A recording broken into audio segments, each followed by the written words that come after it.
Hi everyone, I'm Lisa, a 27-year-old marketing executive at Thompson and Associates. 2 years ago, my life took an unexpected turn when I met James Miller at a corporate event. He was charming, successful, and seemed like the perfect match. Our relationship moved quickly. Coffee dates turned into dinner dates, and before I knew it, we were spending every weekend together. "You're different from anyone I've ever met," James would say, holding my hand across the table. His words made my heart flutter. Little did I know what I was really getting into. Everything was perfect until I met his mother, Eleanor Miller. She arrived unannounced at one of our dinner dates, dressed in designer clothes and wearing a smile that didn't quite reach her eyes. "Oh, so this is the girl you've been seeing."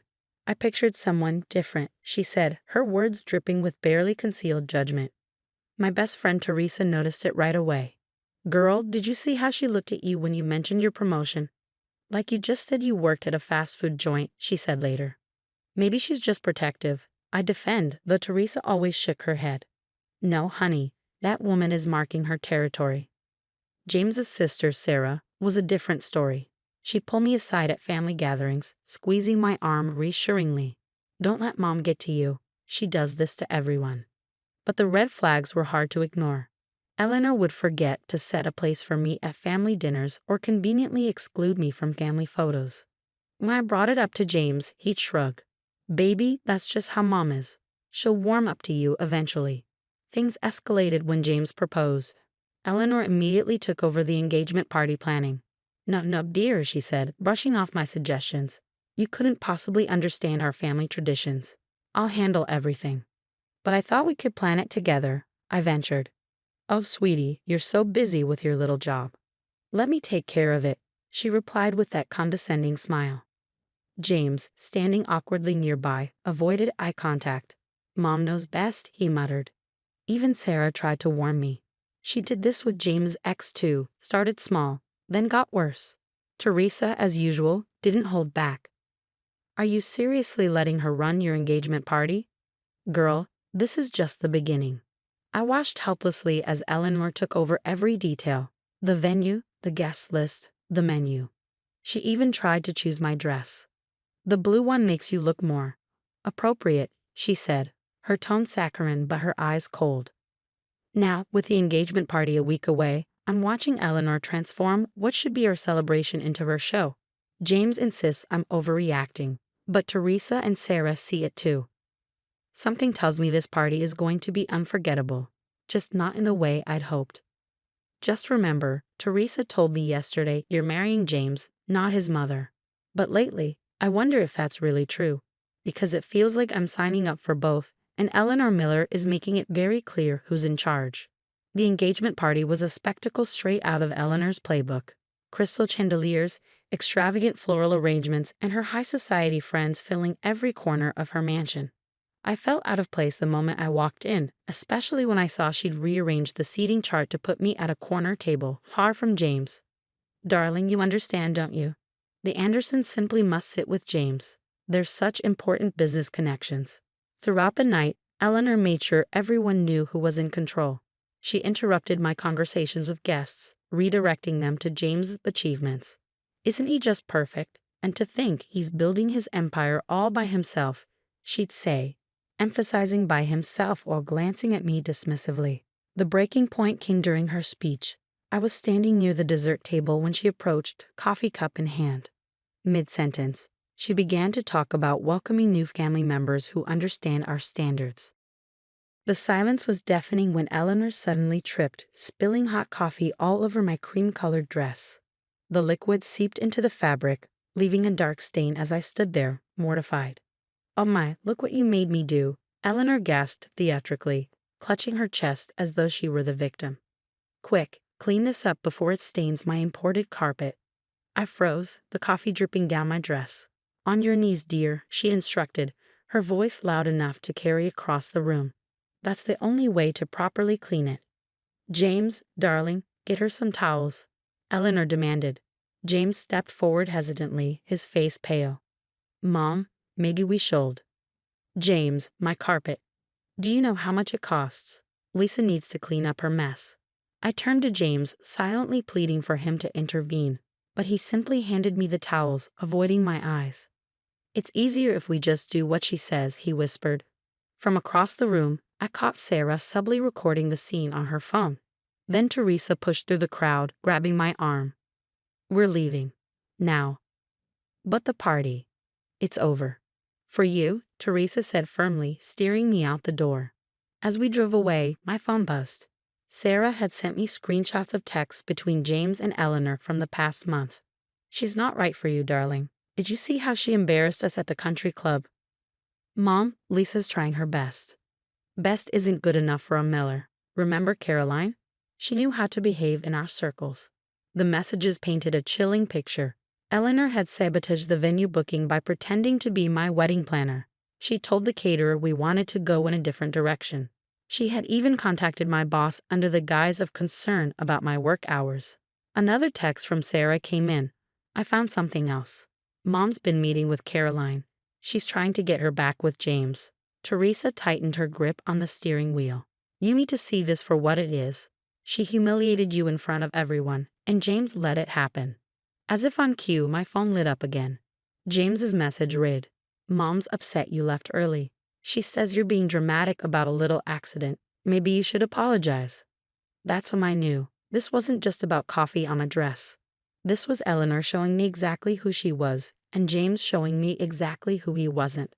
The next morning, I met Patricia, James's ex-fiancée, over coffee in a quiet diner. She stirred her drink nervously. I should have warned you when I heard about the engagement, she said.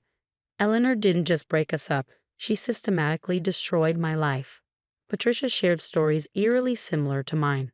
She made me clean spilled wine at their Christmas party, called me a gold digger at our engagement party. By the end, I lost a promotion and had to move cities. Sarah joined us, dropping a folder on the table. You need to see this, she said grimly. Mom doesn't just control James emotionally, she's the silent partner in his business. She funds everything through family loans. He can't make a single decision without her approval. Back at work, the fallout began. Clients canceled meetings. My boss called me in. Someone's expressed concerns about your reliability. Care to explain these calls about your unstable behavior during work hours? Teresa helped me document everything. The phone calls, the rumors, the sabotage. Look at this pattern, she pointed out. She's done the same thing to Sarah's college boyfriend, James's high school girlfriend, even their cousin's fiancé. Anyone who threatens her control gets eliminated. I confronted James at his office, presenting the evidence. These are ridiculous accusations, he snapped. Mom's looking out for me. You're just jealous of our close relationship. Close relationship? She's suffocating you, James. She controls your business, your relationships, your entire life. At least she's family, he retorted. You're just someone who clearly doesn't understand our world. Later that night, Sarah called, her voice shaking. I found something while going through Mom's office. She's been forging signatures on business documents. The Miller family business isn't as clean as everyone thinks. Eleanor's next move was bold. She showed up at my office, uninvited. I'm willing to forget this unfortunate situation if you walk away quietly, she said with a razor-sharp smile. Otherwise, I have friends in many places. Your career, your reputation, such fragile things. That night, I spread everything out on my dining table. Documentation, testimonies, and proof of Eleanor's manipulation. Teresa sat beside me, flipping through the pages. Girl, you know what you have to do, she said. You're right, I replied. I deserve better than this. I drafted a message to James. I won't be another victim of your mother's games. I choose myself. The ring will be returned through my lawyer. Don't contact me again. Sarah sent me one last text. You're doing the right thing. I wish I was as strong as you. That night, I stared at my reflection in the mirror and saw something I hadn't seen in months myself. Not Eleanor's puppet, not James's conflicted fiancé. Just me, the woman who refused to kneel any longer. Teresa hugged me tightly. This isn't the end, you know. It's your new beginning. For the first time since the coffee incident, I smiled. Because this time, the mess I was cleaning up wasn't on my knees. It was on my terms. I didn't need to do anything else. Karma had already started its work. Sarah's video of the coffee incident went viral within our social circle, capturing Eleanor's calculated cruelty in crystal clear detail. Her cold commands, my humiliation, the shocked faces of the guests, all laid bare. Did you see how Eleanor treated that poor girl? People whispered. I always knew something was off about her. The whispers turned into roars when Eleanor's business rivals got wind of her fraudulent practices. Mr. Richardson, a longtime competitor, reached out to me during a chance meeting. You weren't the first person she tried to destroy, he said with a grim smile, but you'll definitely be the last.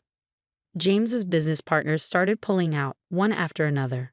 Teresa, with her connections in finance, kept me updated.